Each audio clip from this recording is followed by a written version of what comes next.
जाए।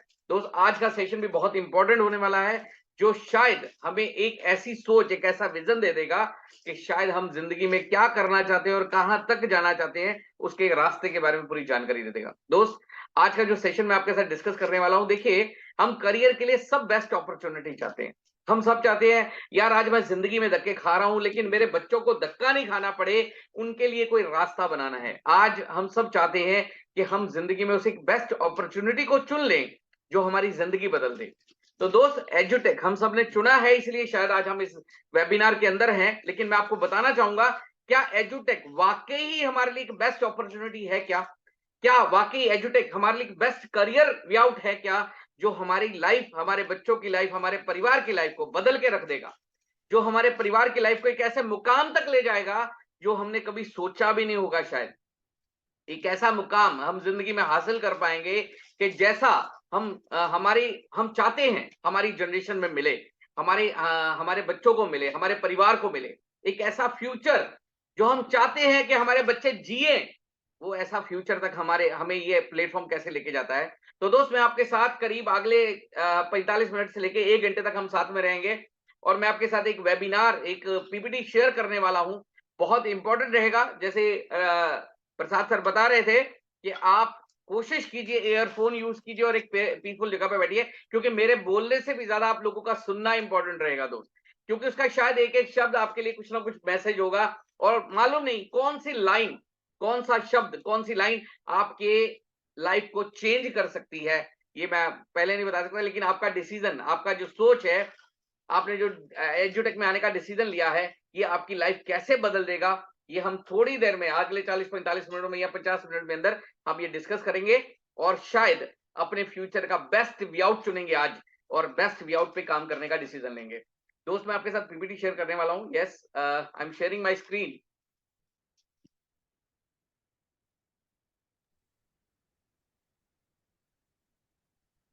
यस, क्या जस्ट एक मिनट, लगता है कोई दिक्कत है, एक मिनट होल्ड। यस, आ गया। चलिए, मैं इस एजुटेक के मंच पे आपका सबका स्वागत करता हूं। सबसे पहले बेस्ट वे आउट चाहते हैं, आज हम करियर के लिए एक सबसे बढ़िया रास्ता चाहते हैं। दोस्त इस बात को शुरू करने से पहले अपने बारे में थोड़ा सा बता दूं। नाम गुरप्रीत है, गोल्डन एपल सिटी अमृतसर का रहने वाला हूं। अब ये करियर के लिए बेस्ट वे आउट कैसे है, देखिए दोस्त आज हम करियर के लिए अलग अलग रास्तों पे चलते हैं। हर आदमी के सोचने का नजरिया अलग अलग रहता है, हर आदमी अलग अलग रास्तों पे चलता है। हमारे लिए क्या क्या अपॉर्चुनिटीज है लाइफ में, मैं सारी अपॉर्चुनिटीज आपके साथ डिस्कस करूंगा, और क्या वाकई एजुटेक उसमें बेस्ट है, उस पर भी विचार रखेंगे। तो दोस्त आज हमारे पास क्या क्या अपॉर्चुनिटी है, उसके बारे में बात करेंगे। आज हमारे पास सबसे पहले एक अपॉर्चुनिटी है job, just obey the boss. मतलब जॉब, आज 3 साल का बच्चा होता है, माँ बाप समझाना शुरू कर देते हैं, बेटा अच्छी पढ़ाई कर, अच्छी नौकरी मिल जाएगी। बच्चा स्कूल जाना शुरू करता है और माँ बाप समझाना शुरू करते हैं, स्कूल में भी और घर पे भी उसको एक ही चीज गाइड करी जाती है, अच्छी पढ़ाई कर, अच्छी नौकरी मिल जाएगी, अच्छी पढ़ाई कर, अच्छी नौकरी मिल जाएगी। और अगर अगर अच्छी नौकरी मिल गई तो अच्छी छोकरी भी मिल जाएगी। मतलब अच्छा पढ़ना है, और बच्चा बचपन से एक ट्रेनिंग ले रहा है, अच्छा पढ़ना है, अच्छा नौकर बनना है, अच्छा पढ़ना है, अच्छा नौकर बनना है, अच्छा पढ़ना है, अच्छा नौकर बनना है। हमारे बीच में हो सकता है कुछ जॉब क्लास लोग भी बैठे हों, वो अपने आप को एक सवाल पूछें। मतलब वो आज एक जॉब कर रहे हैं अगर हैं, तो क्या जॉब करके बहुत बेहतरीन जिंदगी जिया कर जा सकता है क्या? क्या जॉब करके हम एक बहुत अच्छी जिंदगी जी सकते हैं क्या?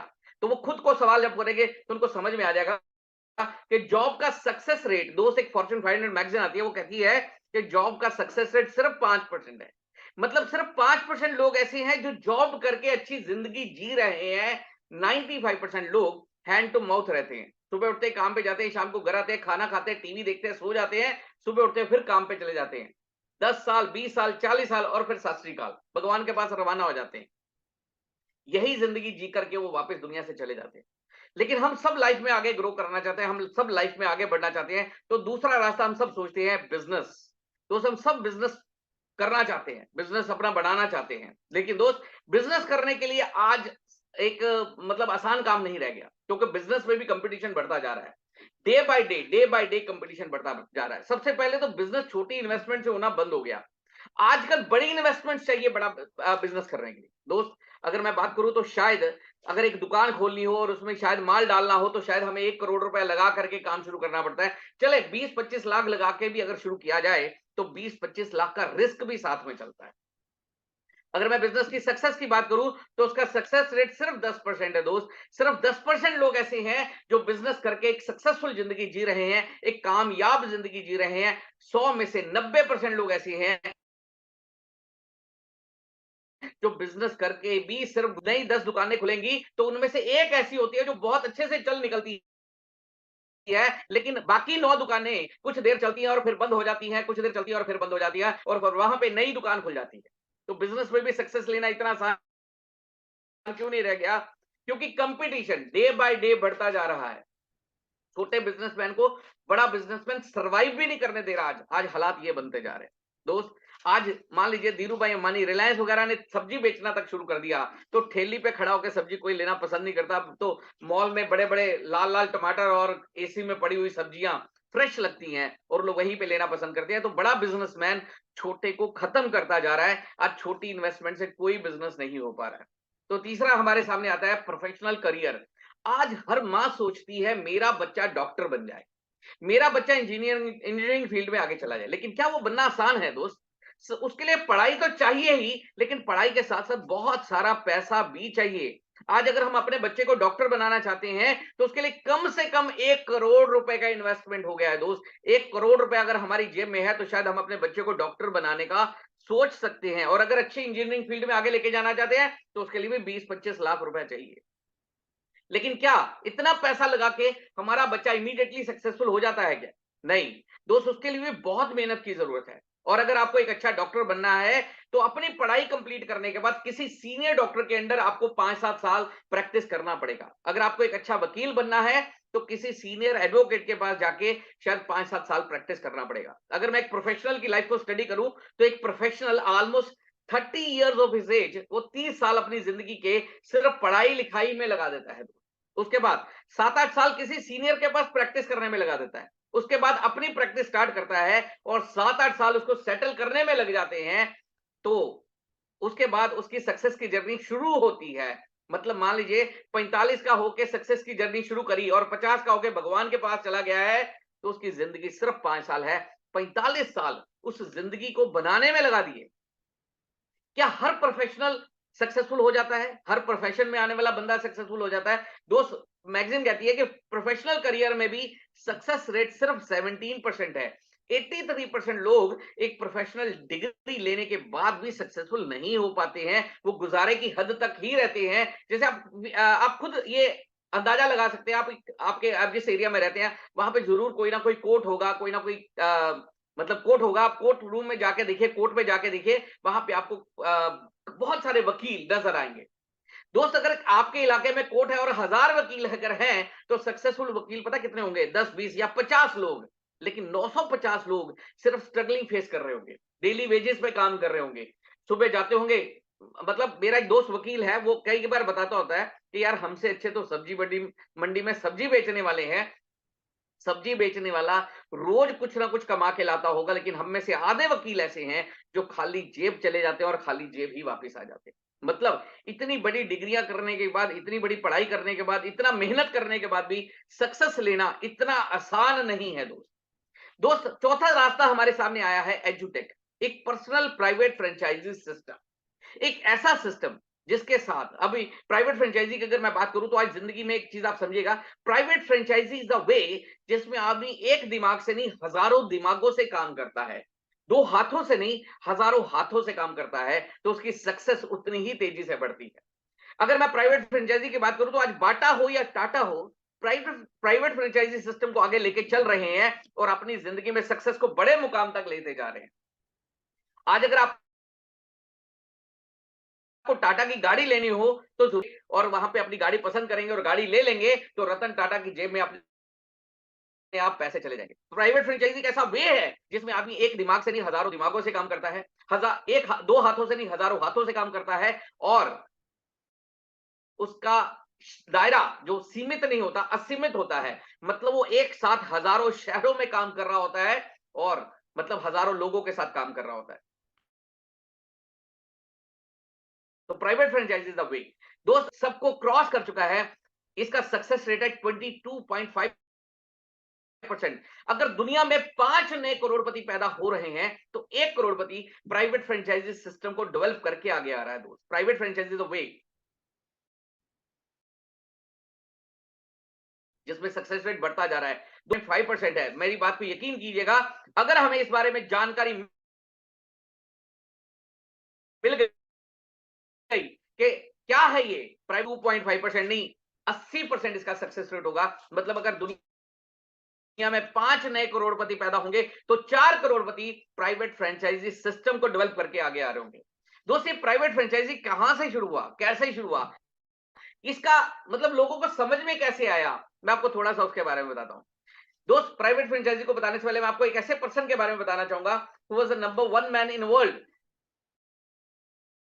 मतलब mister J Paul Getty, count किया गया कि दुनिया के अमीर आदमी कौन कौन है, उस टाइम पे जे पॉल गेटी का नाम सबसे पहले आया। जैसे आज हम बात करते हैं, कभी बिल गेट्स के बारे में बताते हैं, कभी किसी के बारे में बताते हैं, तो who is the number 1 man in the world. तो उस टाइम पे 1945 जब ये पहली बार काउंट किया गया कि दुनिया के अमीर आदमी कौन है, तो उस टाइम पे जे पॉल गेटी का नाम सामने आया। उस टाइम पे उसको बिजनेस टाइकून कहा जाता था। ये कहा जाता था ये बंदे के पास इतना दिमाग है कि मिट्टी को हाथ लगाए सोना बना सकता है। इस बंदे के पास इतना दिमाग है कि बड़े बड़े गवर्नमेंट कोई बिजनेस पॉलिसी बनाती थी तो इसकी सलाह लेती थी। बड़े बड़े बिजनेसमैन जब कोई नया बिजनेस शुरू करते थे, बिजनेस एम्पायर बनाते थे, तो इसकी सलाह लेते थे। इस बंदे ने 1960 में एक बुक पब्लिश किया, बुक लिखा, जिस बुक के बारे में ये दावा किया गया कि ये बुक में जो सिद्धांत वो दे रहा है उसको कोई भी अपनी लाइफ पे अप्लाई कर ले, उसको करोड़पति बनने से कोई नहीं रोक सकता। ऐसे कौन से प्रिंसिपल, ऐसे कौन से सिद्धांत उन्होंने अपने बताए, मैं आपको उसके बारे में बताऊंगा। 1960 में वो बुक पब्लिश किया गया। That book was success principle of life, कामयाब जिंदगी के सिद्धांत। और दावा किया कि इन सिद्धांतों को, इन प्रिंसिपल्स को कोई भी आदमी अपनी लाइफ में अप्लाई कर ले, उसको करोड़पति बनने से कोई नहीं रोक सकता। दोस्त आज हम सब जिंदगी में ग्रो करना चाहते हैं, जिंदगी में करोड़पति बनना चाहते हैं। बड़ी अच्छी एक लाइन है कि गरीब पैदा होना गुनाह नहीं है, लेकिन गरीब मरना जरूर गुनाह है। तो हम सब शायद ऐसा ही चाहते हैं कि हम पैदा किसी भी घर में हुए हो, किसी भी सिचुएशन में हो, लेकिन हम जब हमारा परिवार एक कामयाब परिवार होना चाहिए। तो दोस्त ऐसे कौन से सिद्धांत उन्होंने दिए जिसके साथ हम अपनी लाइफ चेंज कर सकें, तो मैं आपके साथ वो सिद्धांत भी डिस्कस करूंगा। सबसे पहला उन्होंने प्रिंसिपल दिया वास्ट विजन, वास्ट विजन, दूरदर्शिता। उन्होंने कहा जिंदगी में हर कोई अमीर बनना चाहता है, लेकिन अमीर बनता कौन है? वो आदमी अमीर बनता है जो कि आने वाले समय को समझ लेता है, जिसके मन में ये आ जाता है कि 5 साल बाद कैसा क्या होगा। अगर वो आज ही ये समझ लेता है तो उसकी जिंदगी में वो उतना ही ज्यादा कामयाब हो जाता है। अगर मैं विजन की बात करूं दोस्त, जिसका विजन जितना बड़ा होगा वो उतना ही कामयाब इंसान गिना जाता है। जैसे अगर मैं डेली वेजेस पे काम करने वाले हमारे दिहाड़ी मजदूर रहते हैं जो रोड साइड पे काम कर रहे होते हैं, या कोई रिक्शा चला रहा है, तो उनकी सोच का दायरा एक दिन का होता है। उनकी सोच ये होती है कि सुबह करना है, शाम को खाना है। तो मतलब उन्होंने एक दिन के लिए ही वो सोच के चलते हैं कि आज जो कमाना है मुझे क्या करना है। अगर मैं जॉब क्लास आदमी की बात करूं तो उसकी सोच का दायरा 1 महीने तक होता है। मतलब इस बार सैलरी आएगी मैं ये कर लूंगा, इस बार सैलरी आएगी मैं ये कर लूंगा। दोस्त अगर मैं किसी बिजनेसमैन की बात करूं कि कोई छोटा नॉर्मल बिजनेसमैन है, कोई दुकानदार है, तो उसकी सोच का दायरा 1 साल का होता है कि इस साल अपनी रिटर्न फाइल करूंगा, इस साल इतना व्हाइट मनी क्रिएट करूंगा और मैं अपने लिए ये प्रॉपर्टी लूंगा, अपने लिए ये दुकान लूंगा, अपने लिए घर लूंगा। तो वो उसकी सोच का दायरा 1 साल तक सीमित होता है। लेकिन आप कभी सोचिए, ये धीरूभाई अंबानी के जो बच्चे हैं, मुकेश अंबानी है या रतन टाटा है, ये कितने साल पहले की प्लानिंग बनाते हैं दोस्त। इनकी सोच का दायरा हमेशा 5 से 10 साल तक का विजन होता है। ये कभी भी कम समय का नहीं सोचते, 5 से 10 साल बाद का आज ही सोच रहे हैं। दोस्त मैं आपको, आप बिलीव नहीं करेंगे, ये आज 5G हम सुन रहे हैं कि 5G लॉन्च हो रहा है, 5G लॉन्च हो रहा है दोस्त, लेकिन ये 5G कब शुरू हुआ था, कब इन्होंने 5G में इन्वेस्टमेंट करना शुरू कर दिया था? जब शायद हम 2G यूज कर रहे थे। जब हम 2G यूज कर रहे थे तो ये 5G के लिए करोड़ों रुपए, अरबों रुपए इन्वेस्ट कर रहे थे नई टेक्नोलॉजी के लिए।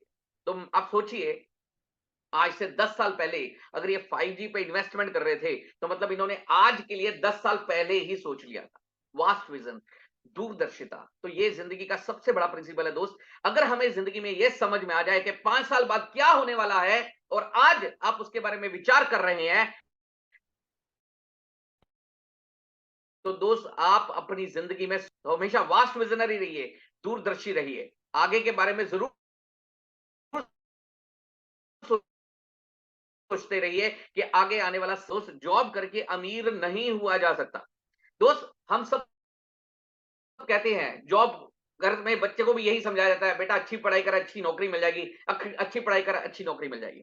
लेकिन नौकरी करके क्या बहुत अमीर हुआ जा सकता है? तो दोस्त नौकरी करके सिर्फ गुजारा हो सकता है, नजारा नहीं हो सकता है। नौकरी करके हम अच्छा गुजारा कर सकते हैं, अच्छा खाना खा लेंगे, लेकिन अब सोचे कि बहुत रॉयल जिंदगी हमारी बन जाएगी, तो वो बहुत रेयर है, बहुत कम है। नौकरी करके अच्छा गुजारा हो सकता है, अच्छा नजारा नहीं हो सकता है। तो job is not the right way. या कभी आपने सुना है कि यार हमारे एरिया का जो सबसे अमीर आदमी है वो कहीं नौकरी करता है? या कभी ऐसा सुना हो कि हमारे शहर का जो सबसे अमीर आदमी है वो कहीं नौकरी करता है? या कभी शायद ऐसा सुना हो कि हमारी स्टेट का जो सबसे अमीर आदमी है वो कहीं नौकरी करता है? या कभी शायद ऐसा सुना हो कि हमारे इस देश का जो सबसे अमीर आदमी है वो कहीं नौकरी करता है? तो दोस्त वो जरूर कोई ना कोई बिजनेसमैन ही होगा। मतलब नौकरी करके गुजारा हो सकता है, नजारा नहीं हो सकता। तीसरा उन्होंने प्रिंसिपल दिया, बिजनेस ऑफ योर ओन। ऐसा कुछ कार्य कीजिए जिसमें आप अपनी मर्जी के, आप अपनी क्षमता के, आप अपने काम के खुद मालिक हो, आप पे कोई बॉस ना हो। तो उनसे पूछा गया क्या किया जाए ऐसा? तो उन्होंने कहा कि ऐसा कुछ काम कीजिए जिसपे आपके कोई बॉस ना हो। जैसे हमारी जिंदगी में दो तरह के बॉस होते हैं दोस्त, एक होता है टाइम बॉस। मान लीजिए आप कहीं जॉब करते हैं और दोस्त मैं आपके घर सुबह सुबह मेहमान बन के आ गया, और आप सुबह जॉब पे जाने वाले हो, ऑफिस में जाने वाले हो, और आप घर से निकलने लगे थे, सामने से मैं आ गया। अब आप मुझे देखते थोड़ी देर के लिए रुक गए, अब चाय पिलाई, बिस्किट खिलाए, मेरा वेलकम किया, मुझे आओ भगत किया। और दोस्त आप जैसे जैसे अब 10 बजे आपके जाने का समय था, लेकिन 10:15 हो गए, 10:30 हो गए, पौने 11 हो गए, आप घड़ी देख रहे हो कि यार ये जा नहीं रहे, जाए तो मैं जाऊं। अब जैसे ही मैं निकला आप भी निकले, अब आप ऑफिस पहुंचे, ऑफिस पहुंचते जैसे ही आपने डोर ओपन किया, सामने बॉस खड़ा है, और बॉस कुछ नहीं कहता, वो सिर्फ घड़ी देखता है और आपका चेहरा देखता है। घड़ी देखता है और आपका चेहरा देखता है, लेकिन आपको पता लग गया है कि क्या हुआ है आपके साथ। This is your time boss, जो आपके समय को चेक कर रहा है। दूसरा होता है हमारे पे मनी बॉस। मनी बॉस कैसे होता है? जैसे मान लीजिए मैं एक बिजनेसमैन हूं और मैंने दुकान खोलने का समय है 10 बजे, अब मैं घर से निकलने लगा था, आप सामने से मेहमान बन के आ गए, अब आपने मुझे बहुत वेलकम किया था, तो मैं भी आपको उतना ही वेलकम कर रहा हूं, मैं आपको प्यार दे रहा हूं, चाय पिला रहा हूं, बिस्किट खिला रहा हूं, और आपको बहुत वेलकम कर रहा हूं। और दोस्त अब मेरे भी देख रहा हूं घड़ी, 10:15, 10:30, पौने 11, 11। अरे यार ये जाए तो मैं जाऊं। आप गए, जैसे ही आप गए मैंने भी रिक्शा पकड़ा, ऑटो पकड़ा, जो भी मिला मैंने पकड़ा और फटाफट अपनी दुकान पे गया। अब मुझे कोई डांटने वाला नहीं है दोस्त, मुझे कोई पूछने वाला नहीं है, मुझे कोई ये कहने वाला नहीं है, तू कोई मेरे लिए घड़ी भी देखने वाला नहीं है। लेकिन दोस्त मुझे भी एक डर है, क्योंकि मेरे ऊपर भी एक बॉस है, मेरी दुकान में 50 लाख का माल पड़ा हुआ है। मुझे डर ये है कि अगर दुकान समय से नहीं खुलेगी तो मेरा माल पड़ा रह जाएगा और ग्राहक दूसरी दुकान से माल ले जाएगा। तो मुझे भी एक डर है। तो मतलब ये दो तरह के बॉस होते हैं। उन्होंने कहा कुछ ऐसा काम करो जिसमें आप पे कोई बॉस ना हो, कोई डर ना हो, क्योंकि डर अगर होगा तो उससे बेहतर तब होगा जब आप निडर होकर काम करोगे। शायद आपको कोई डांटने वाला ना हो, तो आप शायद ज्यादा खुले आसमान में ज्यादा उड़ान भरोगे और बहुत आगे बढ़ोगे। टेक्नोलॉजी, समय की जरूरत को समझिए और उसके मुताबिक अपना काम कीजिए। दोस्त जैसी समय की जरूरत हो वैसा काम होना चाहिए। जैसे फॉर एग्जांपल अगर मैं बात करूं, आज हम सबके पास घर घर में एलईडी टीवीज हैं। मतलब बहुत बड़े-बड़े टीवीज आ गए हैं, बहुत बड़े-बड़े टीवी आ गए हैं। आपके ख्याल से अगर मैं रेडियो बनाने शुरू कर दूं, तो क्या मेरा काम चलेगा? नहीं चलेगा। दोस्त आज हम सबके पास स्मार्टफ़ोन होंगे, हमारे पास सबके पास फ़ोन है। आपके ख़्याल से अगर मैं पेजर बनाने शुरू कर दूँ, क्योंकि ये सम फ़ोन आने से पहले पेजर आया था, शायद आपको याद होगा, ब्लैक कलर का हम अपनी बेल्ट के ऊपर लगाते थे, उसमें मैसेज लिखा हुआ आता था, उसमें मैसेज भेजने का भी पैसे लगते थे। पेजर आया। क्या आज मैं पेजर बनाने शुरू कर दूं तो मेरा इंडस्ट्री चलेगा क्या? दोस्त नहीं चलेगा, बिल्कुल फेल हो जाएगा, क्योंकि मेरा काम समय की जरूरत के हिसाब से नहीं है, और समय की जरूरत के हिसाब से नहीं है, इसलिए काम भी चलने वाला नहीं है। तो उन्होंने कहा वही काम कीजिए जो समय की जरूरत के हिसाब से हो, क्योंकि कम समय की जरूरत के हिसाब से होगा तो काम चलने वाला है। तो उनसे पूछा गया क्या किया जाए, तो उन्होंने कहा, अगला उन्होंने सिद्धांत दिया, diversify your source of income. अपने काम की कमाई के साधन को बढ़ाते जाइए। जितने ज्यादा आपके पास साधन होंगे, आप उतने ज्यादा अमीर हो सकते हैं। जैसे आप किसी भी की बात कर लीजिए, आप बाटा की बात कर लीजिए, टाटा की बात कर लीजिए। अब टाटा की बात कीजिए या रिलायंस की बात कर लीजिए, आप देखिए वो एक साथ 10 व्यापार कर रहे हैं। टेलीकम्युनिकेशन का भी काम है, पेट्रोल पंप का भी काम है, पेट्रोलियम इंडस्ट्रीज भी हैं, उसके साथ-साथ धागा भी बना रहे हैं, कपड़े की इंडस्ट्री भी है, सब्जियां भी बेच रहे हैं, मॉल खोल रहे हैं, स्कूल खोल रहे हैं। तो अलग-अलग तरह के काम कर रहे हैं कि एक नहीं चलेगा तो दूसरा चलेगा, दूसरा नहीं तो तीसरा, तीसरा नहीं तो चौथा, चौथा नहीं तो पांचवा, पांचवा नहीं तो छठा, छठा नहीं तो सातवां। तो एक साथ 10 व्यापार, मतलब एक नहीं तो दूसरा चलेगा। डिवर्सिफिकेशन कहते हैं जितना आप अपने बिजनेस को डिवर्सिफाई कर लेंगे, आप उतने ज्यादा अमीर बन सकते हैं। तो अगला उन्होंने प्रिंसिपल दिया, that is help other to succeed then you succeed. दूसरों की मदद कीजिए, आपकी कामयाबी बढ़ जाएगी। यहां पे थोड़ा सा मुझे लग रहा है यार, ये इंडिया में कैसे कि आगे लेके जाने वाले लोग बहुत कम मिलते हैं, लेकिन टांग खींचने वाले बहुत ज्यादा मिलते हैं। चलिए मैं आपको एक जोक भी सुनाता हूँ। आप थोड़े सीरियस हो गए हैं तो चलिए जोक भी आपको सुना देता हूँ। एक बार क्या होता है, आपको पता है जापान में केकड़े खाए जाते हैं, तो सभी देश जापान को केकड़े एक्सपोर्ट करते हैं। रशिया, इंडिया, अमेरिका, जापान, सभी देश, पाकिस्तान, सभी देश जापान को केकड़े एक्सपोर्ट करते हैं। जापान का रिप्रेजेंटेटिव जब वो केकड़ों के कंटेनर रिसीव करता है तो क्या देखता है कि यार सभी देशों से जो कंटेनर आया वो सील्ड पैक है, लेकिन इंडिया से जो कंटेनर आया है वो खुला हुआ है। तो परेशान हो जाता है कि दोस्त, ये तो कंटेनर खुला है, लेकिन कंटेनर खुला हुआ है ऊपर से। तो ऊपर से कंटेनर खुला हुआ है, तो सर आप माल चेक कीजिए, माल पूरा है क्या? माल चेक करता है, 1 2 3 4, हाँ माल पूरा है। वापस फोन करता है, भाई साहब आपका भेजा हुआ कंटेनर मिला, कंटेनर ऊपर से खुला था लेकिन माल पूरा है, ये कैसे हो सकता है? तो इंडिया वाला जो बंदा कहता कहता भाई अगर माल पूरा है तो फिर तू खुद भी शांति से सो, मुझे भी सोने दे। कहता नहीं, ये पहले बताइए कैसे हो सकता है कि माल ऊपर, कंटेनर ऊपर से खुला हुआ है लेकिन माल पूरा है, तो ये कंटेनर से भाग क्यों नहीं गए ये केकड़े? तो इंडिया वाला जो बात कर रहा है वो क्या जवाब देता है, कहता भाई साहब ये इंडियन केकड़े हैं। यहाँ पे एक निकलने की कोशिश कर रहा है, दूसरा उसकी टांग खींचता है, दूसरा निकलने की कोशिश, तीसरा टांग खींचता है, तीसरा निकलने की चौथा टांग खींचेगा। ज्यादातर लोग हमें टांग खींचने वाले मिलते हैं। दोस्त, यहाँ पे हम भी देख सकते हैं कि हम अपने दुख से कई बार उतने दुखी नहीं होते जितना दूसरे की खुशी दुखी हो जाते हैं। आप कभी भी देखिए, यहाँ पे एक जोक चले और सुनाता हूँ। एक बार क्या होता है, मान लीजिए आप रात को सो रहे हो घर पे, अब मान लीजिए अमेरिका में सारी फैमिली सो रही है और एकदम से लाइट बंद हो जाए, तो क्या करेंगे वो पेरेंट्स, क्या करेंगे? उठेंगे, देखेंगे यार, इलेक्ट्रिसिटी डिपार्टमेंट में फोन करेंगे, भाई साहब लाइट बंद हो गई है, प्लीज आके चेक कीजिए और हमारा लाइट ऑन करके दीजिए। अगर जापान में यही हो जाए तो जापान वाले क्या करेंगे? जापान वाले शायद ऐसा करेंगे, वो चेक करेंगे कि हमारा कहीं फ्यूज तो नहीं चला गया है, या टेक्निकल लोग हैं तो टेक्निकली चेक करेंगे। और अपने इंडिया में अगर लाइट चली जाए, रात को हम सारा परिवार सो रहे हैं और एकदम से लाइट बंद हो जाए, पंखे वंखे एसी वेसी सब बंद हो जाए, तो हम क्या करते हैं? हम कुछ ज्यादा नहीं करते, हम उठते हैं, खिड़की खोल के देखते हैं यार पड़ोसी की है या उनकी भी गई हुई है। अच्छा, पड़ोसी की भी गई हुई है तो हम खिड़की बंद करते हैं और सोचते हैं चल यार सबकी गई है, हम फिर चद्दर डालते हैं और सो जाते हैं। और दोस्त कहीं पड़ोसी की जल रही है तो हमें सारी रात नींद नहीं आएगी, क्योंकि हम ये सोचते हैं कि यार हमारी गई है तो इसकी क्यों जल रही है?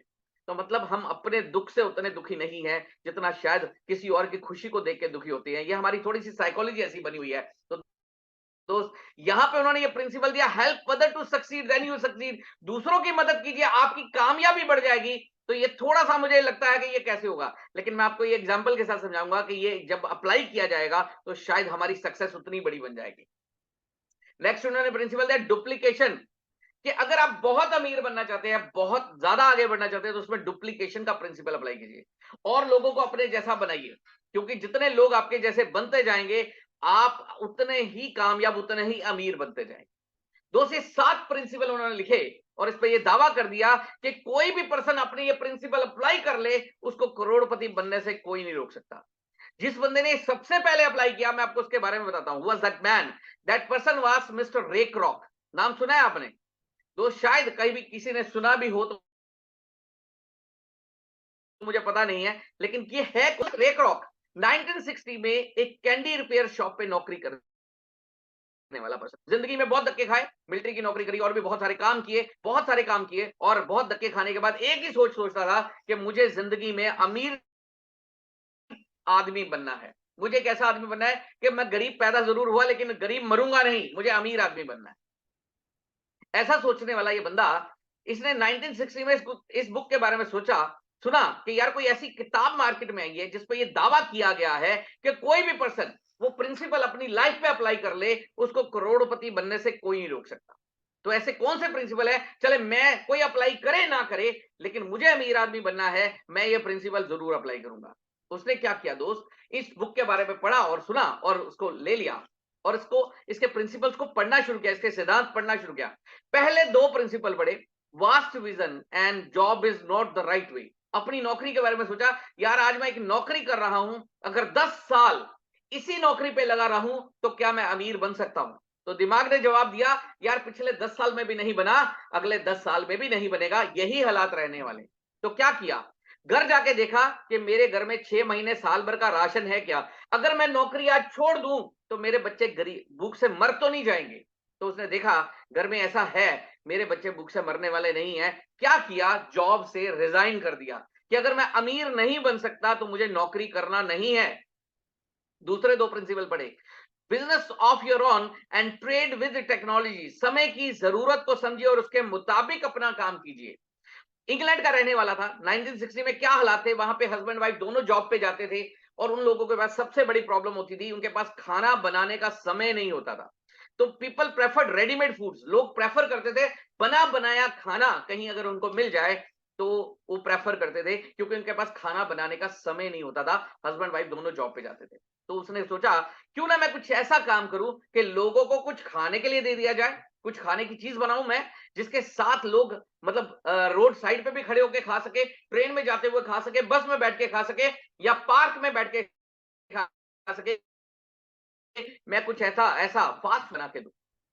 तो उसने क्या किया दोस्त, एक रेस्टोरेंट खुला और ए नाम का एक रेस्टोरेंट खोला और क्या किया, बर्गर बना करके बेचना शुरू कर दिया।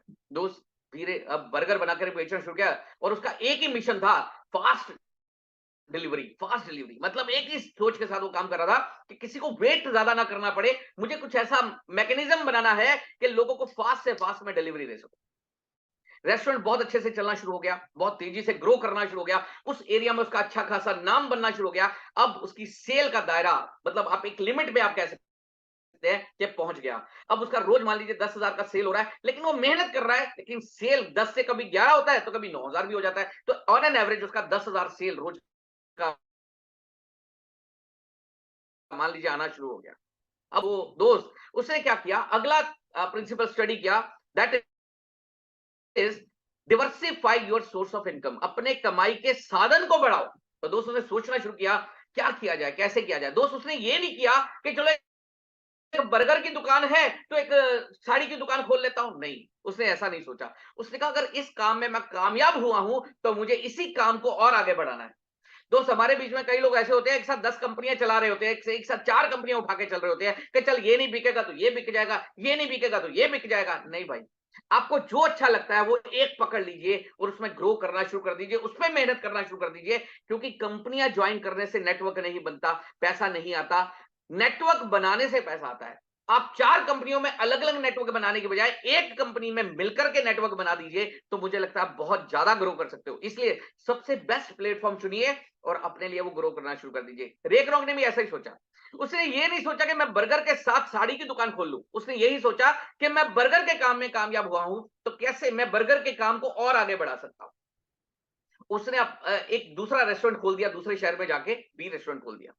लेकिन अभी हुआ क्या दोस्त, जब वो पहले रेस्टोरेंट पे जाके ध्यान दे रहा था तो दूसरे रेस्टोरेंट पे लोग नौकर चोरी करना शुरू हो गए। लेकिन जब वो दूसरे रेस्टोरेंट पे जाके ध्यान दे रहा था तो पहले पे नौकर चोरी करना शुरू हो गए। परेशान हो गया कि यार ये क्या हुआ, मैंने तो बिजनेस बढ़ाया था लेकिन इससे तो टेंशन बढ़ गई।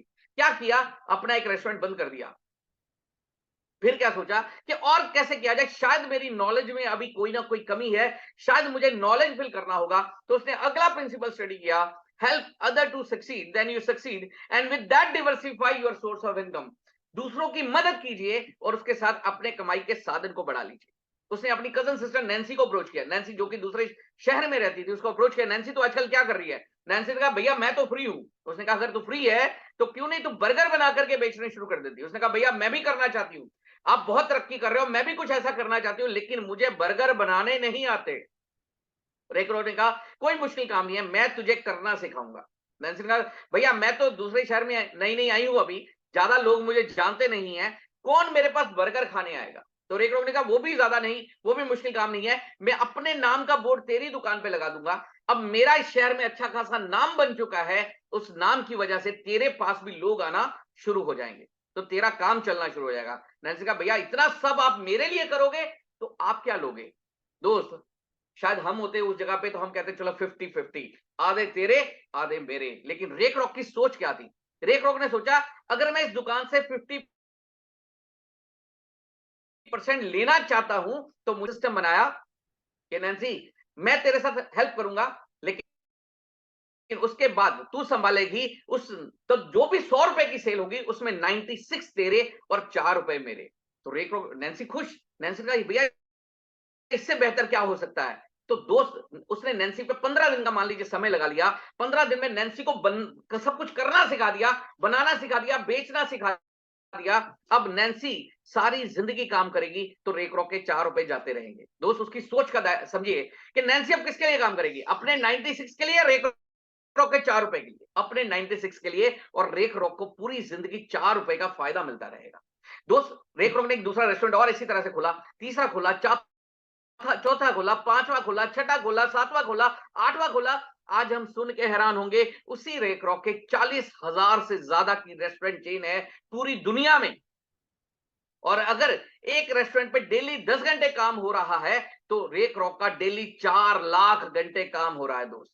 और अगर 1 घंटे की इनकम सिर्फ मैं 10 रुपए भी उसकी लगा लूं, तो उसको रोज के 40 लाख रुपए का इनकम आ रहा होगा।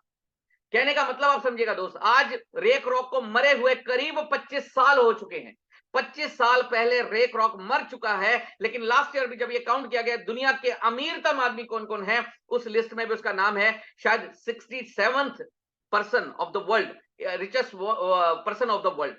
दुनिया का 67th person of the world जो रेक रॉक बन के आ गया, मतलब मरने के 25 साल बाद भी उसकी लिस्ट में, अमीर आदमियों की लिस्ट में। दोस्त, हमने शायद इसका नाम नहीं सुना हुआ, लेकिन इसके रेस्टोरेंट के बारे में हम सब जानते होंगे। कौन सा रेस्टोरेंट? ऐसा रेस्टोरेंट जो हर बच्चा जो देखता है कि मेरा बर्थडे है तो मुझे वहीं पे मनाना है, मैकडोनल्ड्स। मतलब 52nd richest man of the world, मतलब आज दुनिया के 52वां अमीरतम आदमी। दोस्त, कहने का मतलब आप समझिएगा कि मैकडोनल्ड एक ऐसा सिस्टम बन गया है दोस्त, आज किसी मॉल में अगर मैकडोनल्ड खुल जाए तो वहां पे फुटवॉक बढ़ जाता है। मॉल में एडवर्टाइजमेंट की जरूरत खत्म हो जाती है, क्योंकि लोगों का आना जाना शुरू हो जाता है। बच्चे का बर्थडे होता है तो बच्चा सबसे पहले यही कहता है, पापा बर्थडे मैकडी पे ही मनाना है मुझे। तो दोस्त, एक ऐसा रेस्टोरेंट बना दिया उसने अपनी जिंदगी में, एक ऐसा काम कर दिया कि आज उसके बच्चों को भी काम करने की जरूरत नहीं है। दोस्त, आज उनके घर में पैसे हाथों से नहीं गिने जा पा रहे, मशीनों से गिनने की जरूरत पड़ती है। लेकिन लास्ट प्रिंसिपल उसने भी अप्लाई नहीं किया दोस्त। लास्ट प्रिंसिपल था डुप्लीकेशन। अगर वो ये अप्लाई कर देता तो शायद वो 52nd पोजीशन पे नहीं होता, आज वो दुनिया का पहला अमीरतम आदमी बन चुका होता। क्या है वो प्रिंसिपल, मैं आपको वो बताना चाहूंगा दोस्त। कर रहा हूं क्योंकि एजुटेक ने जब ये अपना सारा सिस्टम बनाया, तो एजुटेक ने एक ही सोच के साथ ये सिस्टम बनाया कि हमें वो काम करना है, वो सिद्धांत अप्लाई करने हैं जो सक्सेसफुल सिद्धांत हो। दोस्त, रेक रॉक प्राइवेट फ्रेंचाइजी का जन्मदाता बना। आज बाटा हो या टाटा हो, इन्हीं प्रिंसिपल्स को फॉलो कर रहा है और अपने सिस्टम को आगे ग्रोथ की तरफ लेके जा रहा है। मतलब यही एक सिस्टम है, प्राइवेट फ्रेंचाइजी सिस्टम, जिसके साथ वो अपने काम को एक अलग मुकाम तक लेके जा सकते हैं। एजुटेक ने भी यही सोच के साथ, इन्हीं सिद्धांतों के साथ काम शुरू किया दोस्त। कैसे, मैं आपको प्रैक्टिकल दिखाता हूं। देखिए एजुटेक ने कैसे ये 7 सिद्धांत अप्लाई किए। पहला, वास्ट विजन, दूरदर्शिता। एजुटेक ने सबसे पहले उस इंडस्ट्री को चूज किया जिसमें कभी डाउनफॉल नहीं आता दोस्त। आपने कभी सुना है कि किसी स्कूल में मंदा पड़ गया है या किसी कॉलेज का सीजन ऑफ हो गया है?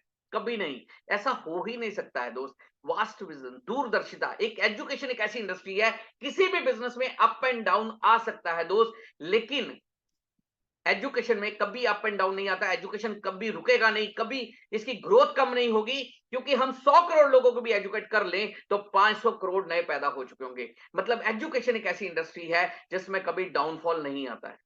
Job is not the right way, यहां पे हम किसी की नौकरी नहीं कर रहे हैं दोस्त। हम सब अपना बिजनेस कर रहे हैं। मुझे आज कंपनी के जो एमडी हैं, सीएमडी हैं, उन्होंने नीलेश खेड़ेकर सर, उन्होंने ये नहीं बोला कि तुम जाके लोगों को वेबिनार के ऊपर ट्रेनिंग दो। मैं यहाँ पे क्यों ट्रेनिंग दे रहा हूं? अपने लिए, खुद के लिए, क्योंकि ये मेरा खुद का बिजनेस है। आप ट्रेनिंग ले रहे हो। आप क्यों ट्रेनिंग ले रहे हो? आप नीलेश सर के लिए ट्रेनिंग नहीं ले रहे हो दोस्त। आप किसके लिए ट्रेनिंग ले रहे हो? आप भी खुद के लिए ट्रेनिंग ले रहे हो, क्योंकि ये आपका भी खुद का बिजनेस है। हम यहाँ पे किसी की नौकरी नहीं कर रहे हैं दोस्त, ये हमारा खुद का बिजनेस है। कैसे? यहाँ पे तीसरा सिद्धांत है, बिजनेस ऑफ योर ओन। खुद का बिजनेस करिए। तो दोस्त यहाँ पे एजुटेक में जब 100 रुपए का बिजनेस होता है, 70% पैसा हम सब लोगों में बांट दिया जाता है। तो हम कितने परसेंट के पार्टनर हुए? 70% में। नीलेश सर कितने परसेंट के? 30% के, जिसमें बुक कॉस्ट भी है, सबके है। लेकिन हम कितने परसेंट के पार्टनर हैं? 70%। तो दोस्त, अगर 70% के पार्टनर हम हैं, तो बिजनेस किसका है? नीलेश सर का है या हमारा है?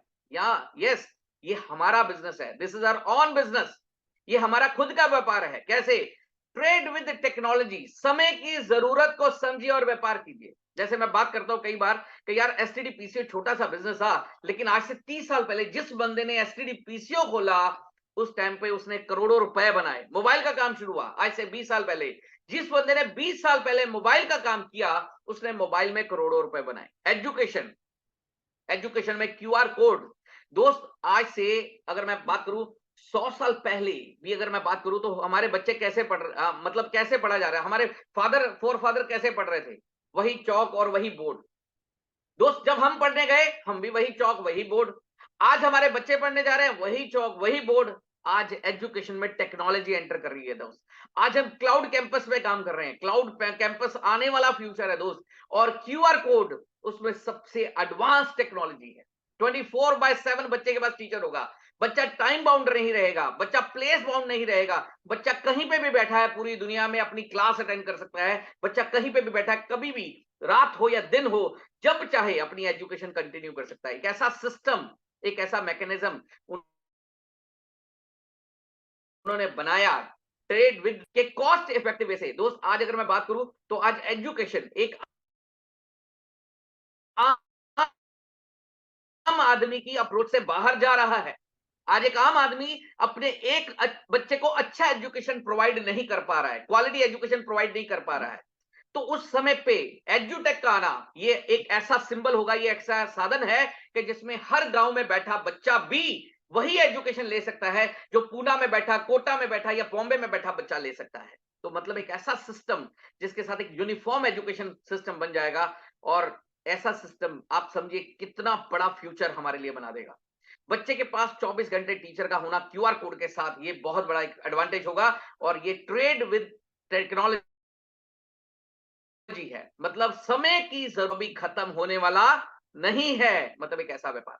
Diversify your source of income. अपने कमाई के साधन को बढ़ाइए। यहाँ पे कंपनी क्या कहती है? आपने यहाँ पे एडमिशन लिया है, अपने ही सर्कल में से 2 लोगों को एडमिशन करवा दीजिए। अब आपने 2 लोगों को एडमिशन करवा दिया, तो आपकी कितने दुकानें हो गई दोस्त? अब आपकी 3 दुकानें हो गई, ए बी सी।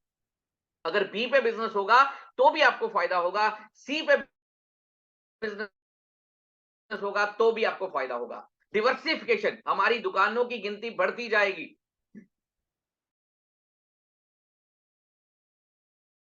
मतलब आप एक ऐसा सिस्टम बना सकते हैं। धीरे धीरे ये दुकानों की गिनती इतनी बढ़ जाएगी, जैसे 2 4 8 10 20 100 500 1000 2000 5000 10000 20000 लाख 2 लाख 5 लाख। एक समय ऐसा होगा जब आपका बिजनेस आपके हाथों से बाहर जा चुका होगा। आप सोचेंगे मुझे पैसा नहीं चाहिए, लेकिन पैसा रुकने वाला नहीं होगा। एक ऐसा सिस्टम आप बना चुके होंगे। जैसे आज अगर ब्रेक रॉक के बच्चे भी सोच लें कि उनको पैसा नहीं चाहिए, तो उनके लिए रुकने वाला नहीं है, क्योंकि पैसा तो आ रहा है, छप्पर फाड़ के आ रहा है। तो यही हालात हमारे लिए होने वाले हैं। मैंने एक बड़ी अच्छी स्टोरी सुनी। अभी मैं यूपी टूर पे गया, तो वहां पे बनारस में एक यूनिवर्सिटी है, मदन मोहन मालवीय यूनिवर्सिटी है। तो वहां के राजा ने मदन मोहन मालवीय जी को यह ऑफर दिया था कि भैया, तुम जितने कदम चले जाओगे सुबह से शाम तक, तुम जितना रास्ता तय कर लोगे, उतनी बड़ी यूनिवर्सिटी बना सकते हो, उतना बड़ा विद्यापीठ बनाओगे। दोस्त, उन्होंने चलना शुरू किया, सुबह से शाम तक चलते रहे, भागते रहे। और जितना बड़ा उन्होंने एरिया कवर किया, उतना बड़ा एरिया उनको यूनिवर्सिटी बनाने के लिए दे दिया गया। एजुटेक ने वही ऑफर हम सबके लिए रखा है कि हम भी जितना भाग लेंगे, हम उतना बड़ा एजुकेशन का सिस्टम अपने लिए क्रिएट कर लेंगे, हम उतनी ही बड़ी विद्यापीठ अपने लिए क्रिएट कर चुके होंगे। तो दोस्त, ये हमारे लिए एक बहुत बड़ा सोर्स ऑफ इनकम है, डिवर्सिफिकेशन। हम जितना बिजनेस को डिवर्सिफाई करते जाएंगे, हमारे लिए ये उतना बड़ा फ्यूचर बनाता जाएगा। Help other to succeed then you succeed. यहां पे हम क्या करते हैं? दूसरों की मदद करना है दोस्त। आपने बी और सी दो लोगों को ज्वाइन करवाया है, तो दोस्त बी और सी की पूरी मदद करना शुरू कर दीजिए। तो दोस्त, जैसे बी और सी आगे बढ़ते जाएंगे, आप भी आगे बढ़ते जाएंगे। दोस्त, हम हमेशा भगवान से हमारी एक शिकायत जरूर रहती है, भगवान मैं अपने लिए कुछ मांगू तो नहीं देता, हाँ मैं पड़ोसी के लिए मांग लू तो दे देता है, तथास्तु। दोस्त, ये शिकायत हमारी हमेशा भगवान से रही है, और मुझे शायद ये थोड़ी देर पहले पता चल गया था, तो मैंने अपने लिए मांगना ही बंद कर दिया, मैंने लोगों के लिए मांगना शुरू कर दिया। भगवान, मुझे कुछ नहीं चाहिए, मैं सिर्फ इतना चाहता हूं, मेरी लेफ्ट और राइट 500 लोग के घर, 500 लोग लेफ्ट में, 500 लोग राइट में, इन सबके घर इस ईयर एंड तक कम से कम एक 5 लाख रुपए की कार हर एक के घर में आ जाए। मैं इन्हें ये मांगना शुरू कर दिया। तो दोस्त, आप सोचिए कि अगर 500 लोगों के घर में कार आना शुरू हो गया, कार आ गया, तो मेरे घर में क्या आएगा? अगर ये मैंने भगवान से यही मांगता हूं कि भगवान, मुझे अपने लिए कुछ नहीं चाहिए, लेकिन मेरी लेफ्ट और राइट में सिर्फ 500 लोगों ऐसे हो जाए जो अगले 1 साल के अंदर, 1 से 1.5 साल के अंदर इस सिस्टम में डायरेक्टर की पोजीशन तक पहुंच जाए। 500 डायरेक्टर लेफ्ट में। Help other to succeed then you succeed. जितना आप दूसरों की मदद करते जाएंगे, आपकी सक्सेस उतनी ही बड़ी होती जाएगी। डुप्लीकेशन। दोस्त, सबसे बड़ी चीज क्या है जो रेट रॉक ने भी अप्लाई नहीं किया, एजुटेक ने उसको भी अप्लाई कर दिया। कैसे? रेक रॉक ने नैन्सी को यह अधिकार नहीं दिए कि तुम अपने आगे और रेस्टोरेंट खोल सकती हो। आज रेक रॉक के बच्चे काम करे ना करे, पैसा बंद नहीं होगा। आज उनके 40,000 रेस्टोरेंट है पूरी दुनिया में। अगर 10,000 रेस्टोरेंट ना खुले, 20,000 रेस्टोरेंट ना खुले, 30,000 रेस्टोरेंट भी ना खुले, तब भी उनको फर्क नहीं पड़ेगा, क्योंकि जो 10,000 रेस्टोरेंट होंगे वो उनके घर में पैसा भेज देंगे। मतलब उनको कोई फर्क पड़ने वाला नहीं है। डिवर्सिफिकेशन हो चुका है। लेकिन नैन्सी आज भी उन्हीं हालातों में है। नैन्सी के बच्चे आज भी अपना रेस्टोरेंट खोलते हैं तो पैसा आता है, और रेस्टोरेंट बंद तो पैसा बंद। उन्होंने इन लोगों को यह अधिकार नहीं दिए कि आप भी अपने आगे और रेस्टोरेंट खोल सकते हो। हाँ, अगर वो दे देता, अगर इनको यह कह देता कि तुम भी अपने आगे और रेस्टोरेंट खोल सकते हो, लेकिन उसमें एक शर्त होगा, वहां पे जो 4% आएगा उसमें से 2 तुम्हारा, 2 मेरा। तो दोस्त, आज अगर वो देख रो के पूरी दुनिया में 4 लाख से ज्यादा की रेस्टोरेंट चेन होती, और दोस्त आज वो शायद दुनिया का 52वां नहीं, आज वो नंबर 1 पोजीशन पे होता। तो मतलब आप समझिएगा, एजुटेक ने ये भी अप्लाई कर दिया। मैंने एजुटेक को 1 साल पहले ज्वाइन किया। जो अधिकार मेरे पास थे, आज वो सारे अधिकार आपके पास हैं। जैसे मैं अपने दोस्तों को, रिश्तेदारों को इस सिस्टम के बारे में बता रहा था, आज आप सब अपने दोस्तों को, रिश्तेदारों को इस सिस्टम के बारे में बता सकते हैं। जैसे मैं एक शहर से दूसरे शहर, दूसरे से तीसरे, तीसरे से चौथे, और पूरा भारत भ्रमण कर रहा हूं, आप भी पूरा भारत भ्रमण कर सकते हैं, क्योंकि जो अधिकार मेरे पास है वही अधिकार आपके पास है। धीरे धीरे आप सब एक कंपनी बनते जाएंगे। दोस्त, कैसे? मान लीजिए आज आप अकेले मालिक होंगे जिसमें 100 लोग आपके साथ काम कर रहे होंगे। कल आपके साथ 1000 लोगों की टीम होगी, तो दोस्त आप एक ऐसी इंडस्ट्री के मालिक होंगे जिसमें आपके साथ 1000 दिमाग और 2000 हाथ काम कर रहे होंगे। दोस्त, कल आपके साथ जब 10,000 लोग होंगे, तो आप एक ऐसी इंडस्ट्री के मालिक होंगे जिसमें 10,000 दिमाग और 20,000 हाथ आपके साथ काम कर रहे होंगे। दोस्त, जितनी आपकी कार्य क्षमता बढ़ जाएगी, आप उतने ही अमीर बनते जाएंगे। तो डुप्लीकेशन, ये सबसे बड़ा प्रिंसिपल है जो एजुटेक ने अप्लाई किया दोस्त। और मैं आपको बताना चाहूंगा इसका फायदा हमें कैसे मिलने वाला है। दोस्त, हम अपने टाइम को 3 तरह से यूज करते हैं। कैसे? सबसे पहले टाइम ट्रेडिंग, समय लगा के पैसा कमाना। नॉर्मली लोग क्या करते हैं, जॉब पे जाते हैं, पैसा आता है, जॉब पे जाना बंद, पैसा आना बंद। समय लगाया, पैसा कमा लिया। आप एक दुकानदार हैं, दुकान खोलते हैं, पैसा आता है, दुकान बंद, पैसा बंद। दोस्त, आप एक डॉक्टर बन गए, फिर भी प्रैक्टिस करते हैं तो पैसा आता है, और प्रैक्टिस बंद तो पैसा बंद। मतलब हम टाइम ट्रेडिंग कर रहे हैं, समय लगा रहे हैं, पैसा बना रहे हैं। जिस दिन समय लगाना बंद कर देंगे, पैसा उसी दिन बंद हो जाएगा। नॉर्मल लाइफ में ऐसा ही होता है। दूसरा होता है टाइम वेस्ट करना। टाइम वेस्ट कैसे होता है? भारत पाकिस्तान का मैच चल रहा है भाई, सुबह से लेके शाम तक हम मैच देखते रहे, शाम को रिजल्ट आ गया, भारत जीत गया या पाकिस्तान जीत गया, आपके ख्याल से हमारी जिंदगी में क्या असर हुआ? हमारी जिंदगी में क्या अच्छा हो गया? क्या गवर्नमेंट ने रोड पक्का कर दिया कि भाई साहब इस साल हम वर्ल्ड कप लाए हैं, रोड पक्का कर दिया जाए? या ये कर दिया हो कि भाई इस साल हम इस महीने हम वर्ल्ड कप लाए हैं, इस महीने का बिजली का बिल सबको माफ कर दिया जाए? क्या ऐसा हुआ? नहीं हुआ। मतलब हमारी जिंदगी में क्या अच्छा असर हुआ दोस्त? एक बार सोचिएगा कि हमारा बीवी से सुबह झगड़ा हुआ था, हम सारा दिन मैच देखते रहे, शाम को रिजल्ट अपना झगड़ा खत्म हो गया क्या? नहीं, बढ़ गया होगा। बीवी ने भी कहा होगा सारा दिन इसको कोई काम नहीं है, टीवी के सामने बिठा लो और सारा दिन मैच दिखा लो, बस और कुछ काम नहीं है। तो बीवी से झगड़ा बढ़ गया होगा, कम नहीं हुआ होगा। मतलब हमने अपना समय वेस्ट कर दिया। तीसरा होता है टाइम इन्वेस्ट। जैसे रेख रोक ने किया, नैन्सी को बर्गर बनाने सिखा दिए, अब नैन्सी के बच्चे भी बर्गर बना रहे हैं और रेख रोक के बच्चों को फायदा जा रहा है, उसके बच्चों को पैसा जा रहा है। what I am doing, I am same on process, मैं भी उसी प्रोसेस पे हूं। टाइम इन्वेस्ट, आज आप सब मेरी बात सुन रहे हैं, आज मैं अपना समय इन्वेस्ट कर रहा हूं किस चीज में? सिखाने में। आप भी अपना समय इन्वेस्ट कर रहे हैं किस चीज में? सीखने में। ये बिजनेस ही सीखने और सिखाने का है, और हम अपना समय जो इन्वेस्ट कर रहे हैं इसका फायदा हमें सारी जिंदगी मिलता रहेगा। कैसे? मैं आपको प्रैक्टिकल एक चार्ट के साथ दिखाता हूं। जैसे मान लीजिए हम एक तरफ जॉब और बिजनेस ले लेते हैं, टाइम ट्रेडिंग प्रोसेस, समय लगाना पैसे कमाना, समय लगाना बंद पैसा बंद, दोनों में यही होता है। अच्छा, दूसरी तरफ हम एजुटेक ले लेते हैं, टाइम इन्वेस्टमेंट प्रोसेस, समय लगाया आज लगाया है, लेकिन हमें सारी जिंदगी पैसा कैसे आएगा, सारी जिंदगी फायदा कैसे आएगा, वो प्रैक्टिकल देखते हैं। चले हम एक 2 साल का एक चार्ट बना लेते हैं कि 2 साल दोनों काम करके देखते हैं, देखते हैं ग्रोथ कैसे होता है। मान लीजिए आज आपने इंजीनियरिंग डिग्री लिया है और आप एक जॉब करने चले गए हैं और आपको 30,000 रुपए की जॉब मिल गई, लेकिन दूसरी तरफ आपने एजुटेक के बारे में सुना, एजुटेक के बारे में देखा, और आपने सोचा चलो एजुकेशन तो परिवार को लेना ही है, चले हम इसमें एजुकेशन ले लेते हैं। तो आपने एजुकेशन के लिए एजुटेक ले लिया, फैमिली के एजुकेशन के लिए, या चलो खुद इंग्लिश सीखने के लिए, खुद कंप्यूटर चलाना सीखना है, इसके लिए आपने एजुटेक ले लिया। अच्छा, इसमें बताया गया कि अगर आप किसी को बताते हो तो फायदा भी मिलेगा। आपने अपने पड़ोसी को बता दिया, पड़ोसी आपके साथ आ गया, कंपनी ने उस प्रमोशन पे आपको 1 रुपया एज ए इंसेंटिव दे दिया। घबराइएगा मत, कंपनी का मिनिमम इंसेंटिव वही है जो 750 रुपया है। मैंने एक एग्जांपल लिया है कि आपने एक पड़ोसी को बताया, आपको 1 रुपया मिल गया। दोस्त, एक तरफ आप 30,000 कमा रहे हो, एक तरफ आपको 1 रुपया मिला, अच्छा क्या लगेगा? दोस्त, 30,000 बिल्कुल सही, क्योंकि अगले महीने 1 तारीख आते ही फिर 30,000 मिल जाएगा। जॉब है तो सैलरी मिल जाएगी, बिजनेस है तो हमारा क्लाइंट एरिया है, बिजनेस है, ग्राहक है, फिर 30,000 महीने भर में कमा लेंगे।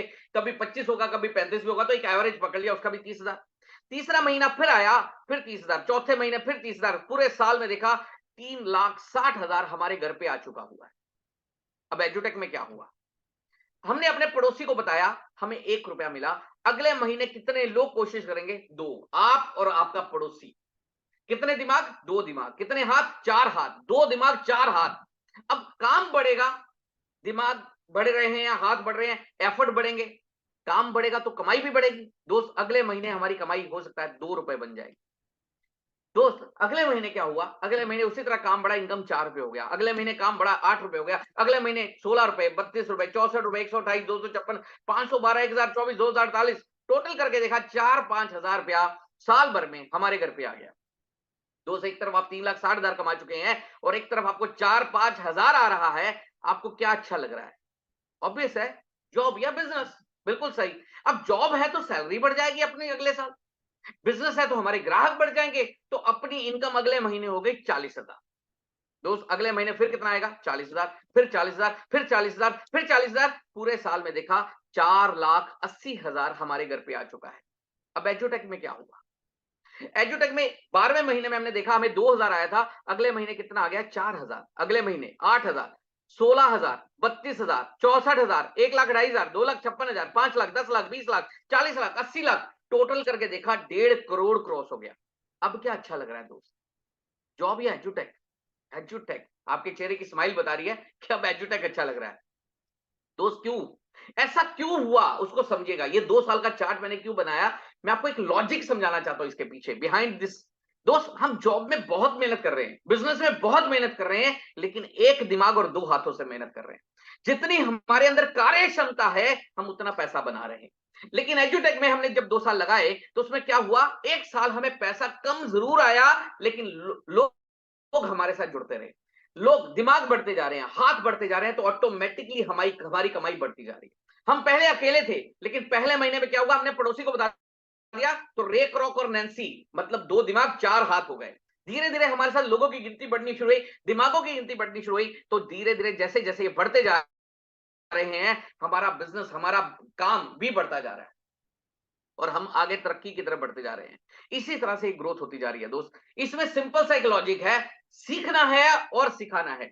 आपको 1 साल पैसा कम ज़रूर क्यों आया?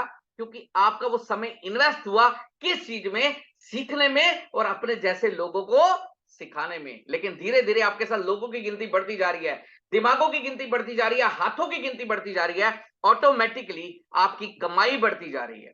दोस्त, इस तरह से ये एजुटेक हमारे लिए एक फ़ायदा करता जा रहा है।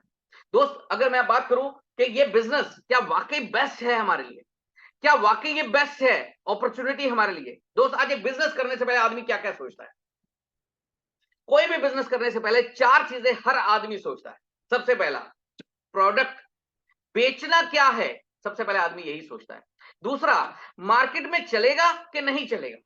तीसरा, हर कोई क्या सोचता है, इन्वेस्टमेंट कितना करना पड़ेगा। और चौथा, कोई भी सोचता है रिस्क कितना है। कोई भी बिजनेस करने से पहले, कोई भी काम करने से पहले, एक दुकान खोलने से पहले, ये 4 चीजें हर आदमी सोचता है। मैंने एजुटेक करने से पहले भी इन्हीं 4 चीजों पे फोकस किया। हमारा प्रोडक्ट क्या है दोस्त? हमारा प्रोडक्ट है education, and education is a unique product. अगर आप 500 परिवारों को जानते हैं, मुझे एक ऐसा बताइए जो बच्चों को नहीं पढ़ाना चाहता। क्या सभी पढ़ाना चाहते हैं? यस, सभी पढ़ाना चाहते हैं। एजुकेशन का बिजनेस दुनिया का सबसे बढ़िया बिजनेस है दोस्त। एजुकेशन लेने वाला करोड़पति बने या ना बने, लेकिन एजुकेशन बेचने वाला जरूर बनता है। अगर मैं महाराष्ट्र की बात करूं, तो आप डीवाई पाटिल की बात कर लीजिए, संजय घोड़ावत की बात कर लीजिए, सिम्बोसिस की बात कर लीजिए, सेगाड़ की बात कर लीजिए, या आप जिस भी एरिया में हैं, आप वहां के आज मंत्रियों की बात कर लीजिए, कोई एमपी है, कोई एमएलए है, वो क्या कर रहे हैं? वो अपने स्कूल और कॉलेजेस खोल रहे हैं। कारण, ये बिजनेस कभी रुकने वाला नहीं है। आपने कभी सुना है किसी स्कूल में मंदा पड़ गया या किसी कॉलेज का सीजन ऑफ हो गया? कभी नहीं सुना होगा। क्योंकि दोस्त, हम बहुत लकी हैं, इंडिया में रहते हैं, और इंडिया इज अ कंट्री जहां पे हर 2 सेकंड में एक बच्चा पैदा हो जाता है, और आज जो पैदा होगा वो एजुकेशन में आएगा। और एजुकेशन का बिजनेस कभी रुकने वाला नहीं है। मार्केट की बात करता हूं, 100 करोड़ से ज्यादा पॉपुलेशन है। आज इंडिया की पॉपुलेशन 150 करोड़ को टच कर रही है, और हमें आगे बढ़ने के लिए कितने चाहिए? 2 लोग। 100 करोड़, 150 करोड़ में से 2 लोग दोस्त। एक मुर्दा को 4 मिल जाते हैं, हमें जिंदा रह के 2 नहीं मिलेंगे, इतने गए गुजरे तो नहीं है। इन्वेस्टमेंट की बात करते हैं, कितने पैसे लगाने पड़ेंगे? 5500 नहीं तो 11000। आपने 5500 दिया या 11000 दे दिया, भाई आपके बच्चों को एजुकेशन मिल गया है, बिजनेस में क्या लगाया है? दोस्त, हमने 5500 दिया, चले हमने इंग्लिश बोलना ही सीख लिया, या 5500 दिया, हमारे बच्चे के लिए पैकेज घर पे आ गया, बच्चा पढ़ रहा है, लाइव क्लास भी ले रहा है, या 10,000 11,000 दे दिया, हमारा बच्चा पढ़ रहा है। दोस्त, हमने जो फीस दिया, उसके बदले में हमारे परिवार को एजुकेशन मिल गया। हमने बिजनेस के लिए क्या इन्वेस्टमेंट किया है? तो बिजनेस इन्वेस्टमेंट इज जीरो। और अगर किसी बिजनेस में इन्वेस्टमेंट जीरो है, तो रिस्क क्या है? Zero. This is a business with zero investment and zero risk. आने के लिए करोड़ों रुपए हैं दोस्त, डिपेंड आप पे करेगा आप क्या सोचते हैं। मतलब ये एक ऐसा सिस्टम है, एक ऐसा बिजनेस है जिसमें हमारा जाने वाला कुछ नहीं है, लेकिन आने के लिए करोड़ों रुपए हैं। डिपेंड आप पे करेगा आप क्या सोचते हैं। दोस्त, मैं ये बिजनेस क्यों कर रहा हूं, मैं आपको अपने बारे में बताता हूं। मैं ये बिजनेस किस चीज के लिए कर रहा हूं, मैं आपको थोड़ा सा ये भी गाइड करना चाहूंगा कि मैं क्यों कर रहा हूं। दोस्त, मैं अपने ये कुछ सपने पूरे करना चाहता हूं। अनलिमिटेड मनी, मैं अपने परिवार के लिए एक अनलिमिटेड मनी सिस्टम क्रिएट करना चाहता हूं। दोस्त, एक सपना लेके जीता हूं। मैंने मार्केटिंग करते हैं, मुझे भी करीब 20-22 साल हो गए, और आपको बताना चाहूंगा कि करीब अच्छा पैसा कमाया, करोड़ों में पैसा कमाया, लेकिन एक सोच है मेरी कि मैं अपना बैंक बैलेंस अपने मोबाइल जितना, मोबाइल नंबर वाला बैंक बैलेंस बनाना चाहता हूं। मेरी एक सोच है, मेरा एक सपना है कि मुझे अपना मोबाइल नंबर ही अपना बैंक बैलेंस में चाहिए, कि बैंक बैलेंस ये दिखाए कि ये मेरा मोबाइल नंबर ही मेरा बैंक बैलेंस होना चाहिए। तो मुझे अपना मोबाइल नंबर बैंक बैलेंस बनाना है दोस्त, इसलिए मैं ये सिस्टम कर रहा हूं।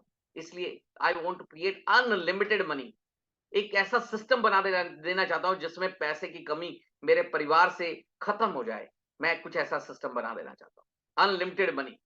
दूसरा क्या करना चाहता हूं, पेरेंट्स के लिए कुछ करना चाहता हूं। सारी जिंदगी उन्होंने मेहनत करके मुझे बनाया है, मैं कुछ ऐसा करना चाहता हूं कि उनको प्राउड हो कि हमने अच्छे बेटे को जन्म दिया है, अच्छे बच्चे को जन्म दिया है। मैं चाहता हूं उनको प्राउड हो उनके लिए कुछ करना चाहता हूं दोस्त।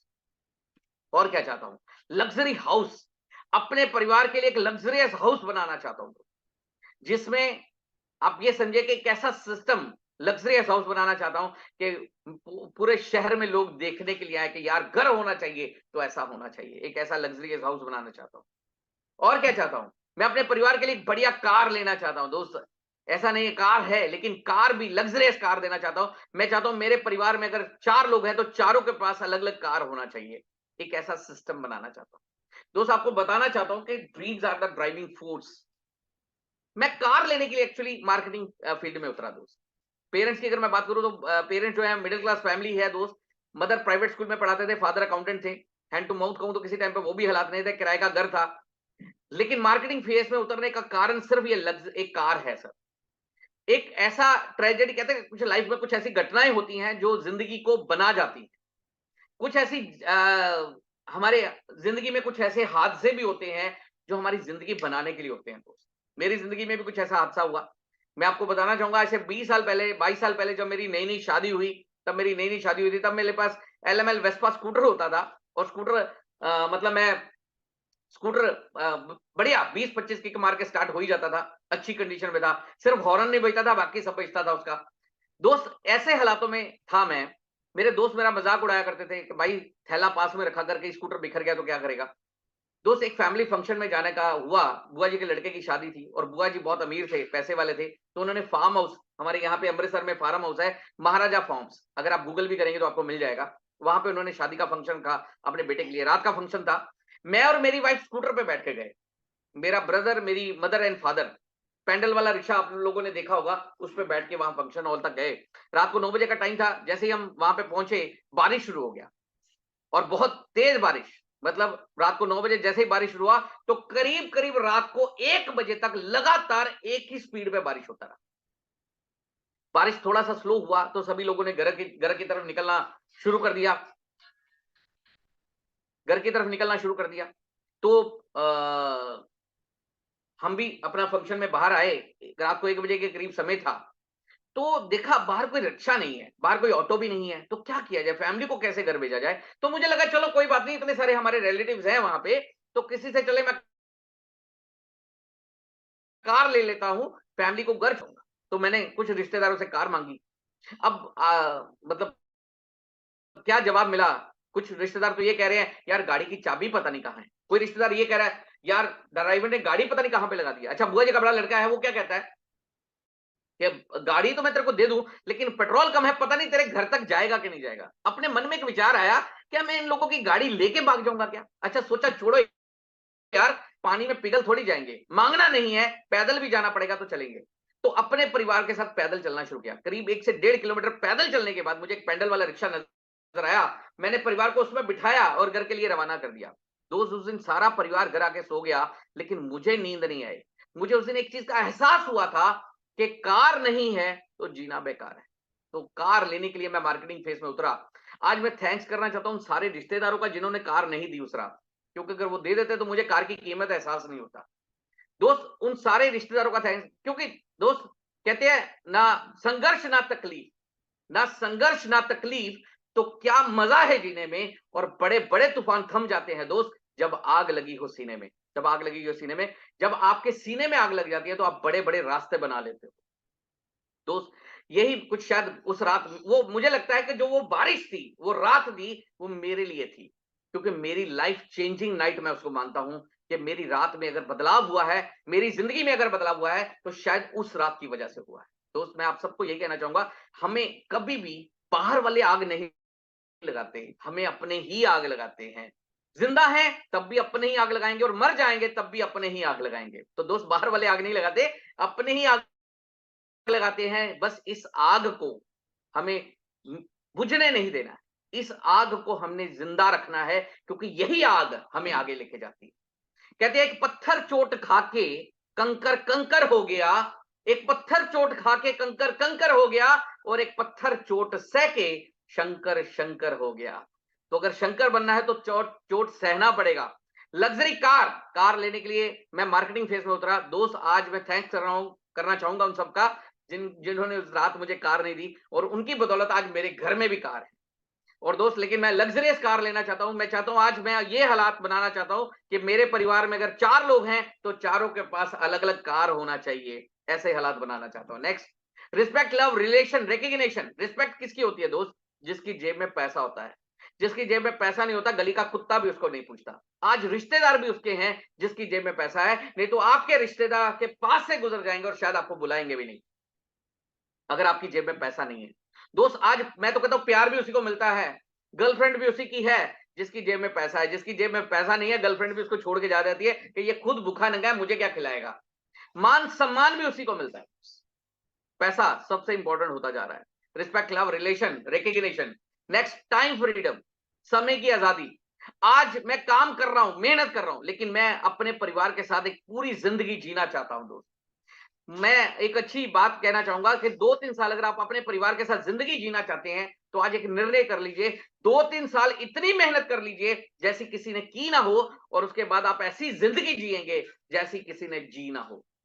दोस्त, हमारे बड़े से एक स्पीकर हैं विनायक शिरोले सर, बड़ी अच्छी बात कहते होते हैं कि अगर शेर जैसी जिंदगी जीना चाहते हो तो 2 से 3 साल कुत्तों जैसा काम कर लो, और उसके बाद तुम्हारी जो जिंदगी होगी वो शेर जैसी बन चुकी होगी।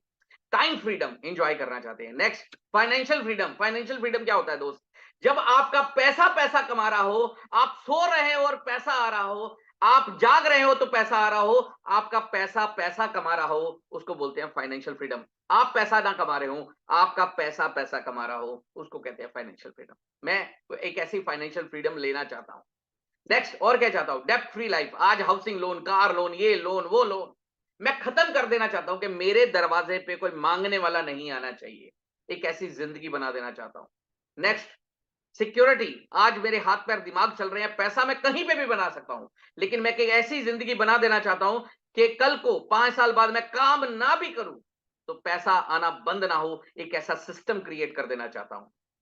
और एजुटेक में मुझे वो चीज नजर आ रही है, क्योंकि नॉमिनेशन है यहाँ पे। भगवान ना करे हमारे साथ भी कोई मिस हैपनिंग हो जाता है तो हमारा पूरा बिजनेस नॉमिनी के नाम से ट्रांसफर हो जाएगा, यानी जिंदगी के साथ भी और जिंदगी के बाद भी। मतलब अगर हमने एक बार मेहनत कर दिया तो हमारे बच्चों की जिंदगियां भी सिक्योर हो जाएंगी दोस्त। ये एक ऐसा सिस्टम होगा।